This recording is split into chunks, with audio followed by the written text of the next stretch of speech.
gabi, wala ka na sa aking tabi. Paano na ako kung sakali mang ikaw ay mayroon ng ibang minamahal? Minamahal.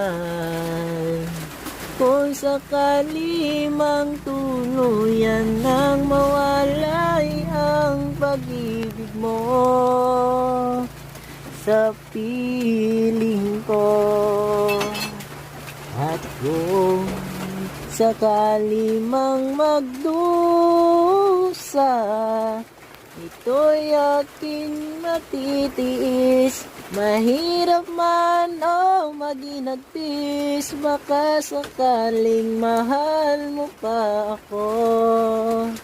Bawat sandaling hindi mapakaling, hinahanap kita.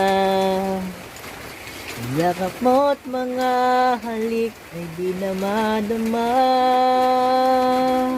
Bigla kang nawala, na para bang bula, di man lang nagpaalam. Hindi ka ba nag-aalala, damdamin ko'y nasasaktan. Araw at gabi, wala ka na sa aking tabi. Paano na ako? Paano na tayo? Sana'y magbalik. Maghihintay ako sa'yo, pusong magtitiis, kahit di ko alam ang iyong pagbabalik. Wala na po. Ang galing. Ate lang muna. Narinig ko sa'yo yung yung naghihinayang. Ikaw muna. Ako daw ang paumpisa. Ikaw muna. Sige. Sige. Inaamin ko, nagkamali ako. Inaamin ko, nasaktan ko ang puso mo. Iniwan kang walang dahilan, sumama sa iba, hindi man lang nagpaalam. Hindi man lang nagpaalam. Nabalitaan ko, lagi ka raw galang.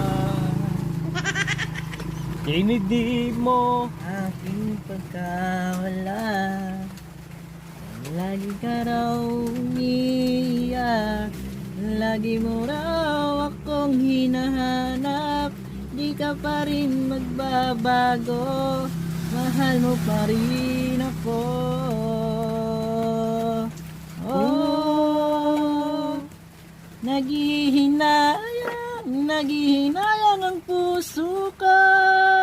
Sa piling ko'y lumuha ka lang, nasaktan lamang kita. Hindi na sana iniwan pa. Iniwan kang nag-iisa at nagdurusa. ako sana'y patawarin na. Papatawarin mo pa ba siya? Ay, medyo. Mga kabayan, medyo, ibig sabihin may pag-asa pa. Hindi malayo mangyari na babalik sa kanya yung kanyang asawa kapag nakita na po yung okay na po ang kanyang buhay. Hindi ibig sabihin po nun, makipagbalikan po ka. Ibig sabihin, patawarin niya po mga kabayan, pero hindi ibig sabihin na makipagbalikan siya. Patawarin niya lang sa kasalanang nagawa. Kasi ang Panginoon, nakapagpatawad po, di ba? Kaya ganun din po si Kuya Imok. Kaya lakasan mo yung loob mo. Focus ka sa buhay mo. Focus ka sa anak mo. At hahanapan kita ng maaasawa mo. Anong gusto mo? Yung medyo maedad na, bata pa o senior na? Senior na? Hindi po muna ako mag-asa. Hindi mo muna yan.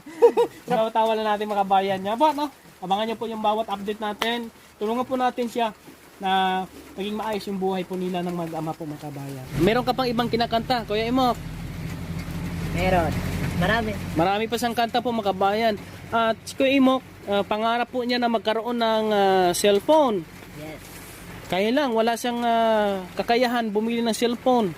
Sana ito yung maging daan din po na meron pong makapagbigay sa kanya, makapag-sponsors po ng cellphone. Kung ikaw ay makapasok sa The Voice, o saan ba yun? Showtime. Sa Showtime. Gusto mong sumali doon sa Showtime?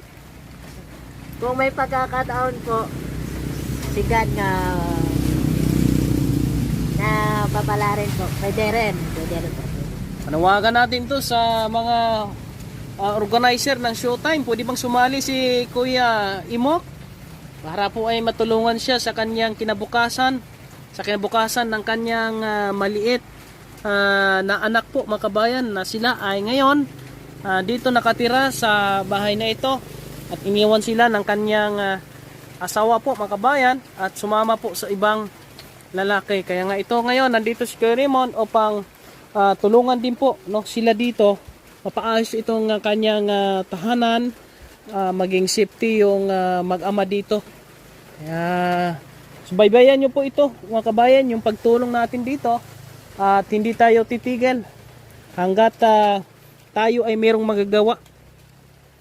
Sunod na araw mag-umpisa na kami, bali bukas may mga binili na tayong mga kahoy na gagamitin, kawayan, yero at iba pang gagamitin dito, pati yung amakan hinihintay natin ngayon mga kabayan. Salamat sa mga kaibigan natin na tumutulong po sa ating misyon.